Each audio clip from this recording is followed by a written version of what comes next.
সিদ্ধান্ত যেমনই হোক, প্রথম লড়াইটা হয় নিজের সাথে। যে নিজেই নিজের সিদ্ধান্তের বিষয়ে অনিশ্চিত কিংবা নড়বড়ে, তার কাছে পারতপক্ষে বলবো না। কোনো রকম আশা বা চাওয়া না রাখাই মঙ্গলের। কথাটা যে যত দেরিতে বুঝবো, সে ততই অনাকাঙ্ক্ষিত পরিস্থিতিতে পড়ব।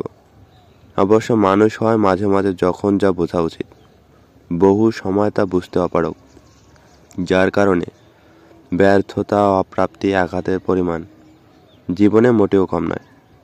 অবশ্য এতে করে যে জীবন তুলনামূলক শক্তিশালী হয়ে ওঠে, সেটা অস্বীকার করার উপায় নেই। সম্ভবত এটাই এই অভিজ্ঞতার সবচেয়ে বড় অর্জন। পক্ষে বিপক্ষে বলুন।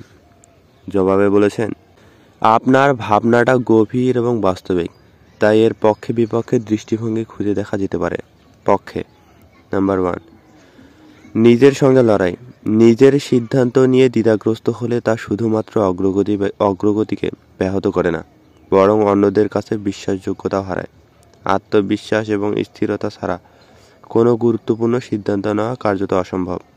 2, অপেক্ষা ও প্রত্যাশার মুক্তি। অন্যের কাছ থেকে আশা বা চাওয়া না রাখলে হতাশা বা আঘাতের পরিমাণ কমে যায়।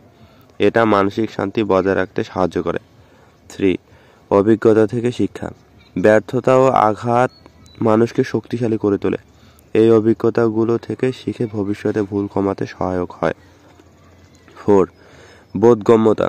জীবনের জটিলতাগুলো ধীরে ধীরে বোঝা মানে নিজেকে এবং পরিস্থিতিকে আরও ভালোভাবে জানার সুযোগ তৈরি হওয়া।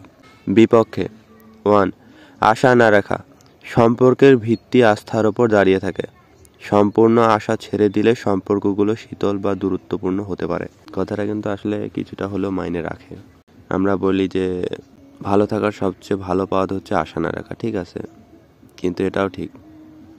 একেবারে আশা ছেড়ে দিলে সিংহভাগ ক্ষেত্রে দেখা যায় যে সম্পর্কগুলো শীতলতা দিকে এগোয় বা দূরত্বপূর্ণ সম্পর্ক তৈরি হওয়ার দিকে এগোয়।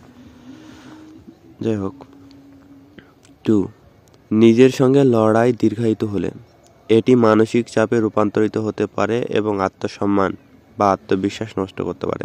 এটা কিন্তু অহরহ হয়, সুতরাং সতর্ক হবেন। 3, অপ্রাপ্তি ও আঘাতের গ্রহণযোগ্যতা। জীবনে আঘাত বা ব্যর্থতাকে শুধুই শিক্ষার অংশ হিসেবে দেখলে কখনো কখনো আমরা দুঃখ বা ব্যথার প্রকৃত গুরুত্ব এড়িয়ে যাই, যা মানসিক উন্নয়নের পথে বাধা হতে পারে।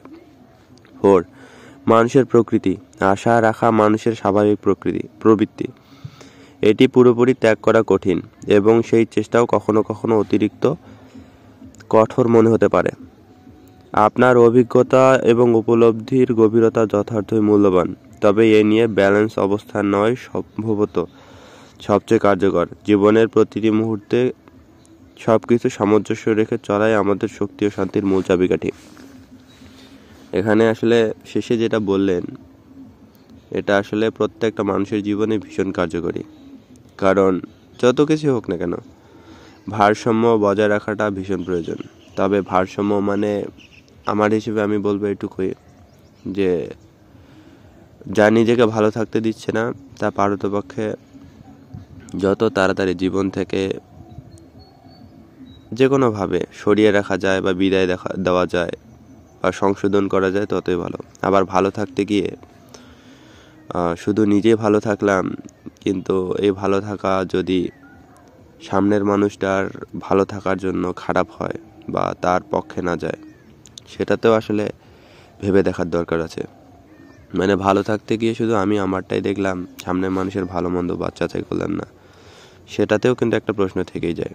সেই জন্যই বলবো যে ভালো আছি ঠিক আছে, কিন্তু সামনের মানুষটার যেন ভালো থাকায় তেমন একটা প্রভাব না পড়ে। অন্তত নিজের দিক থেকে যেটা হয় আর কি, বা যেটা করা সম্ভব, যে আমি তার ক্ষতি বা তার ভালো থাকায় তেমন প্রভাব রাখবো না, মানে রাখবোই না আর কি। সেটাও গুরুত্বপূর্ণ। এই জন্যে আসলে ভারসাম্য রাখাটা ভীষণ গুরুত্বপূর্ণ। তো এর জবাবে একটা প্রশ্ন খটকা লেগেছিল, সেটা হচ্ছে এই যে 3 যেটা বলছে অপ্রাপ্তি ও আঘাতের গ্রহণযোগ্যতা। তো সেখান থেকে বলি, কথাটা আরেকবার শোনাই। জীবনে আঘাত বা ব্যর্থতাকে শুধু শিক্ষার অংশ হিসেবে দেখলে কখনো কখনো আমরা দুঃখ বা ব্যথার প্রকৃত গুরুত্ব এড়িয়ে যাই, যা মানসিক উন্নতির পথে বাধা হতে পারে। এখানে যে খটকাটা লেগেছিল যে এখানে প্রকৃত গুরুত্ব কিভাবে মূল্যায়ন করেন।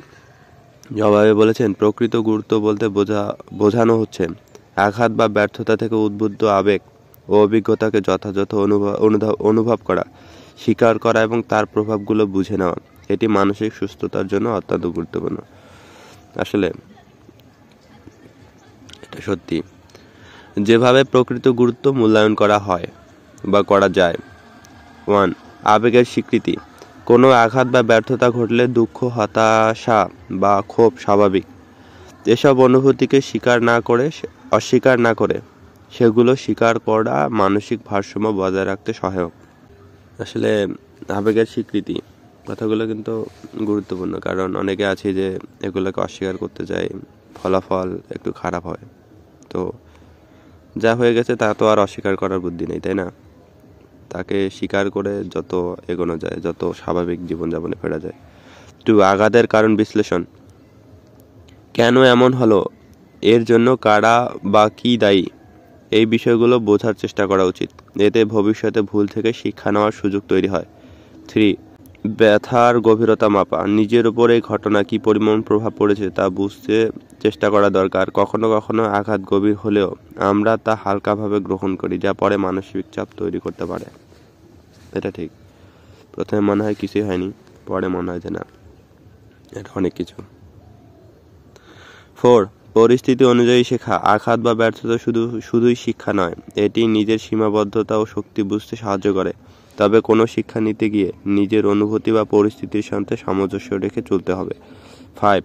আঘাতের পিছনে ইতিবাচক এবং নেতিবাচক দিক চিহ্নিত করা।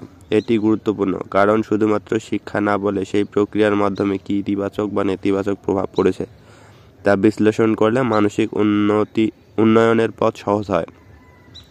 6. উপশমের পথ খোঁজা। ব্যথা বা দুঃখ অনুভব করার পাশাপাশি তা থেকে বেরিয়ে আসার পথ খুঁজে নেওয়া আবশ্যক। এটি মানসিক উন্নয়নের সবচেয়ে বড় চ্যালেঞ্জ। অর্থাৎ আঘাতের প্রকৃত গুরুত্ব মূল্যায়ন মানে শুধু ব্যথা বা ব্যর্থতাকে উপেক্ষা না করে সেটিকে গভীরভাবে অনুভব ও বিশ্লেষণ করা এবং ধাপে ধাপে তার সমাধানের পথে এগিয়ে যাওয়া। আসলে কথাগুলো যত সহজে বোঝে, আমরা বিভিন্ন কারণবশত সেগুলো সেভাবে বুঝতে মাঝে মাঝে হিমশিম খাই, কিন্তু শেষ পর্যন্ত আসলে বুঝতেই হয়। কিন্তু প্রক্রিয়াটা আসলে প্রত্যেকটা মানুষের জীবনে আলাদা আলাদা। হয়তো আপনার কথাগুলো কিছুটা হলেও কাজে আসতে পারে। যদি পুরোপুরি আসে বা বুঝতে পারেন তবে তো ভালো। আর যদি আগেই এরকম অভিজ্ঞতা নিয়ে থাকেন, তার মধ্যে যদি নতুন করে কিছু সংযোজন করতে পারি ChatGPT সহ আমার মাধ্যমে, তবে জীবনে কৃতিত্ব বলতে বা কৃতজ্ঞতা বলতে এটুকুই। ভালো থাকবেন, সুস্থ থাকবেন, নিজের খেয়াল রাখবেন।